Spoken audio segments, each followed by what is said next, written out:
Welcome to our channel. Today we how to configure italki for one-on-one language lessons, full guide step by step clearly.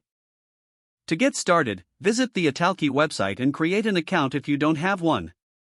Once logged in, navigate to your profile by clicking on your username in the upper right corner. Next, you'll want to complete your profile. Fill in your personal details, including your native language and the languages you wish to learn.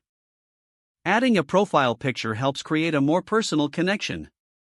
Now, proceed to the Language Goals section. Select your language goals to provide tutors with an understanding of your objectives. After setting your goals, head over to the Learning section. Here, you can specify your preferred learning method. Choose whether you prefer online video calls or other formats. Next, browse through the Teachers tab to find potential tutors. You can filter by criteria such as lesson price, availability, and native language.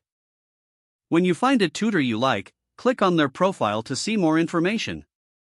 Check their video introduction, teaching style, and student reviews for insights.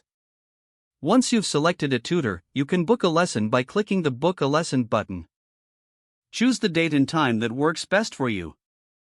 Make sure to review the lesson details before confirming your booking.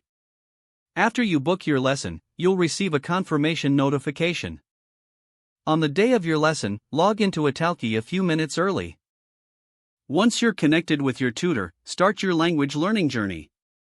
Ensure you have a stable internet connection for a smooth lesson experience. Engage actively with your tutor to maximize your learning potential. After your lesson, take time to reflect on what you've learned and plan your next session. By following these steps, you can effectively configure italki for one-on-one language lessons. If the page does not load, refresh the browser or try again in a private or incognito window. Make sure you are using the correct email address, then retype it carefully to avoid small typos. If your password is not accepted, use the reset option and create a new strong password you can remember.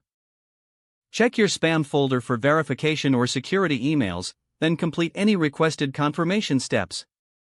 Don't forget to like this video and subscribe to our channel for more step-by-step tech guides.